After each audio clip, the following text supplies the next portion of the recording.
Well, I know a lot of people out there probably like headsets. I'm a big fan of them as well. Not only Gamer PC, gear, those ones, baby. but right now, we actually have a little special code you can use to get 20% off. I believe site-wide, some exceptions that come through, but if you use Paladins20 there at SteelSeries, you can get yourself some good headsets, get any kind of gear that you kind of want to on the website. And so, Oh, yeah. Absolutely recommend it.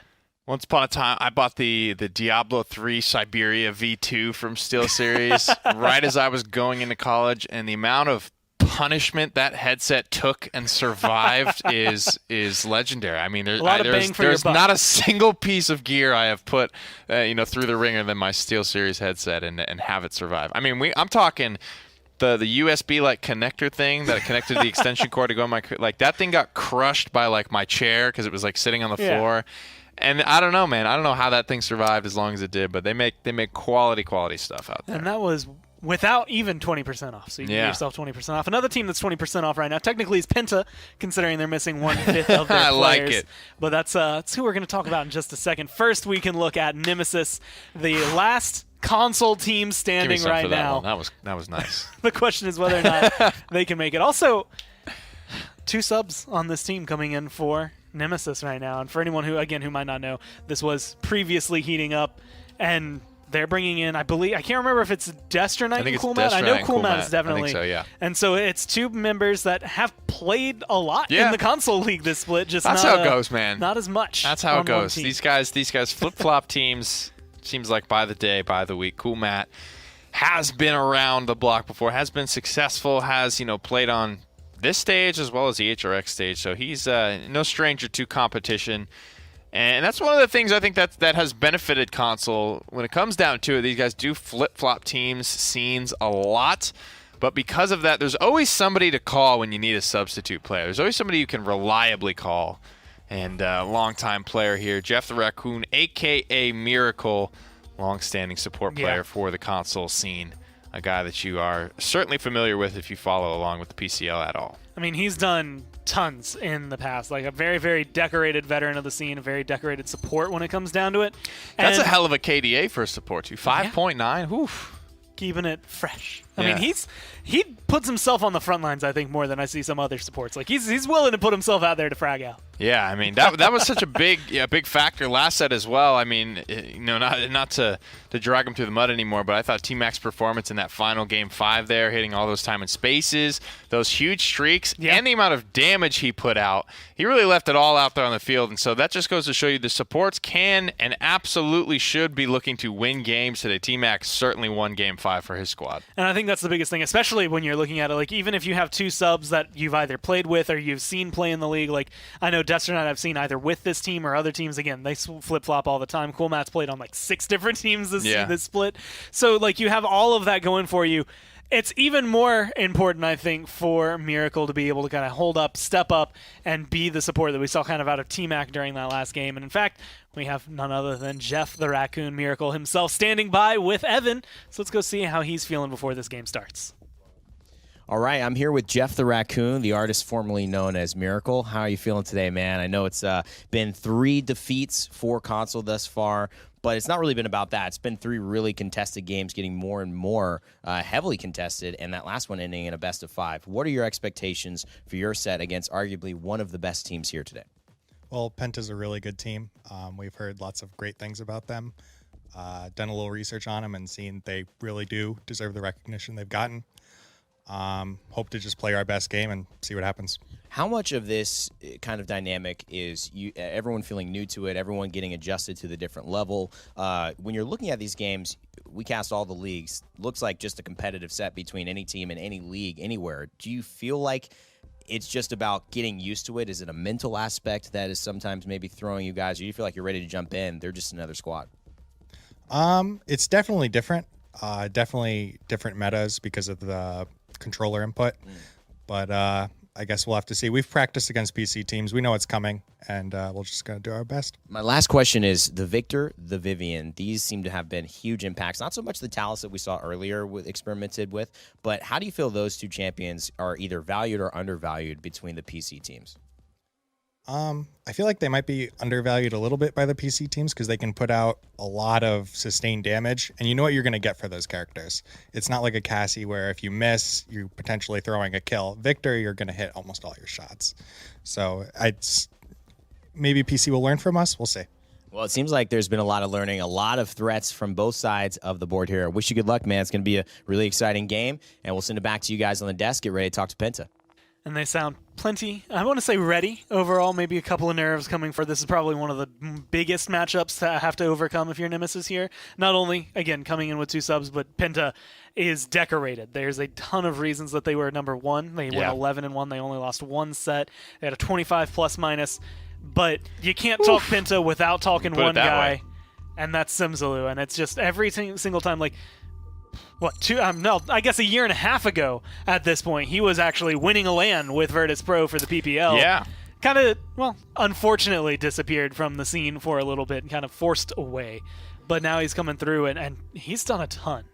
Hell of a player, hell of a storyline to follow along with Mr. Simsalou. In and out of the PPL, in and out of successful moments. Oh my God, I need to break out the telestrator here to band down to break down this play for you guys. Show the circle zone again. Yeah. I need my circle tool here, boys, because it looks like we had a couple of people on Blazing Asars break the golden rule of gaming, and you're gonna watch this highlight reel and you're gonna be like, wow, it's a lot of different stuff this guy plays. That's what he's really known for. Simsalou kind of does what he wants, and he's really, really comfortable to take any of these characters that may not be super popular widespread and really make them have their own little place in the meta. If something is good or looks good on paper, he's going to find a way to put it in practice and make it be effective. And it makes it so much easier, I would say, for Arrays here, because that's actually one of the biggest things. We always talk about damage as a duo, which I think is very important. But Arrays might not have the same flexibility as Simsalou, but because Simsalou is so flexible, you kind of take, I want to say, you're the red flag that's being waved. Everyone's looking at you. Arrays just gets to kind of chill and do his own job, do his own thing. He gets to flow. And between the two of them, either one can pop off at any moment, and that's a scary thought when you have that in a team. They fell very nicely into what you're, well. That's a gift right there, folks. To fit. I don't think he ended up finishing out the split with Blazing Asars. And maybe that was why. I mean, forget what I was saying. That man just unfortunately comes around the corner and gets blindsided by a Mack truck. He's like trying to shoot this Ruckus. Gotta get rid of him. Mr. President, get down! That was a treat. That's I think that was my favorite right replay I've seen in a while. Oh man. No one now saw I gotta think of a good since, point to go to. Since that day, he has not been seen. I wouldn't blame him. For good reason. That was definitely a play to be made. Either way, they're coming through. And again, they're missing Ovim this time around, but depending on their damage, their DPS players, it might not matter. We do have Simsalou standing by with Evan, so let's go ahead and jump down to them and see how they're feeling, even though they're lacking their front line. All right, ladies and gentlemen, we're here with Penta, and over on the other side, you said they deserve the recognition they've gotten for being a good team here. One of the reasons is the last time I was interviewing this guy, he was actually getting an MVP trophy for a LAN at this exact same building. Simsalou, how you feeling, man? How's it going? No cookies here for the team yet. You said the mom will make them for the squad if you guys win today. Hopefully she makes them. We got a first win. That's the first, step. First step to getting the cookie dough ready. So if we qualify, she's prepping it. Then if we don't make it, she's gonna throw it in the trash bag. Oh man! All right, a lot of pressure. I didn't know your mom was ruthless like that. What is the impetus for coming here? You guys have PPL player on all of your titles. Is that the goal? Is that what you're fighting for? Is it just for this LAN? What's the bigger picture as to what's motivating all of you? Well, we definitely want to get into the PPL. Currently, how our team is doing, I think we are better than a few PPL teams overall. But a lot of it depends on how we do on LAN. Because we can also really, really hardcore choke here, where online we have promising results. But online really doesn't matter at the end of the day if we don't show it here. You've had a little bit of a redemption story. You were, for better or for worse, blackballed essentially from the Paladins community for a few things. You've apologized for them. You've turned the corner, and now you're here at LAN with a chance to face some of those teams that had a little bit to do with that later on this week. Personally for you, what is this about, and what is your journey in the MSI going to mean to you? Well, one of the biggest things is that finally coming back to the scene and also having the opportunity to play against those teams that, has a little bit of feud with each other. But overall, I think hopefully most of the things that I did in the past has, been redeemed today. And if not, then we're going to show it with our gameplay. All right, man. Well, good luck. It should be a fun set. Congratulations on being here in the first place. And we're about to get this match started, the last one of the day. So let's send it back to the desk and get ready. It's going to come down to which team, I guess, performs better. You have 2 DPS subs on one side, a frontline sub on the other.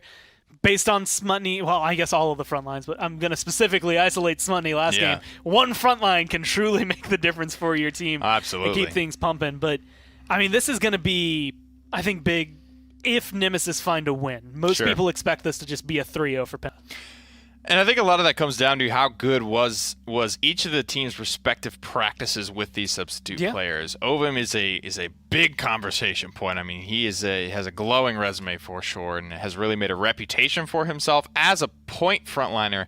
And for him to, he might be the only point frontliner in history that's not in the Premier League to have done something like that. You know what I mean? Like, I don't remember a single other point frontliner that I've really, really harped and honed in on and built a reputation and almost like this picture, this image of than Ovum, right? He has been such a force on so many different teams that he's played for that not having him is going to hurt Penta, undoubtedly. So it's all about what does this practice with Excentra look like? How much have they been able to get him up to speed?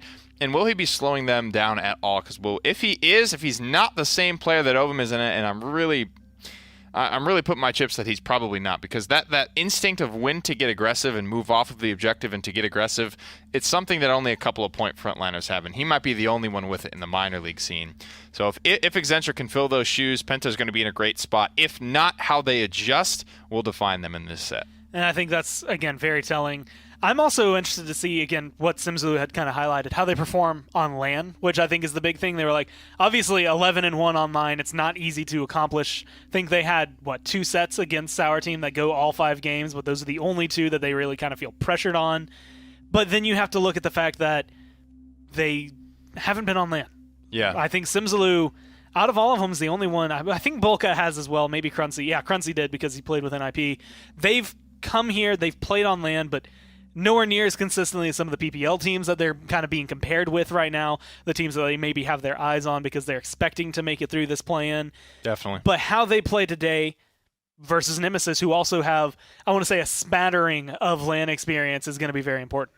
And like you said, this Nemesis squad, formerly known as Heating Up, they come from the most competitive, console region combination. So that is something that is going to make them better on the whole, right? Absolutely obliterating everyone like Elevate does. Unfortunately, they didn't have their full roster, but that type of competition throughout the year does not prepare you for these international events against the better teams in the world. So Nemesis, if nothing else, will have had the better preparatory regular season competition to get them ready for this set here against Penta as we head into the draft, picks and bans for Jaguar Falls for game number 1. And this is the first time, I think, today Jaguar Falls has made it through a ban phase. I can go ahead and look through all of it. Yeah, it's just been constantly banned against console teams because of how strong it is. Frog Isle's been banned a lot today as well.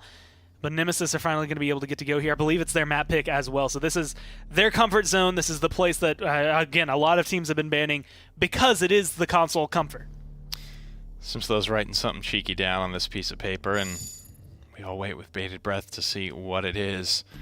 When he holds it to the camera. There's a lot of things that console does love to run, and frankly, Cassie is one thing that I do want to talk about today. Not here at this event, unfortunately, because of some last-minute circumstances. But Emmett Payne, the only one in the console scene that really plays a lot of that Cassie, and the only one that really has the impact on that character. Cassie has been going for so many of these teams for so free, very early in these drafts, late in these drafts, whenever they want it. And Cassie, I feel like, is just too impactful to let through to a PC team and not have a single word in about it. I don't know if we're ever going to learn. We have too many good lights in this studio. Too whitewashed. It got whitewashed out. Either way, here we come through. Nemesis, Penta, Pip, Cassie, Makoa, Atlas, all banned away, which leaves open the con. Actually, I want to say this is the most typical pick and ban I've seen. Maybe you swap Torvald and Khan, but that's honestly player preference more than anything. Sure. And what do you want to pair with that? Penta are a squad that I think could undoubtedly, and you're not having to play to your frontline strengths necessarily. So this is going to be the perfect kind of warm-up game for a substitute frontliner if you're the Penta Your lineup, friends right? aren't You're safe. really happy Your with the way family this is isn't going safe. because you get to What lean makes you think you completely are? and totally Last on one your standing damage wins. dealers. Erase and Simsalo, whatever they manage to pick, will undoubtedly be very impactful here. But Jaguar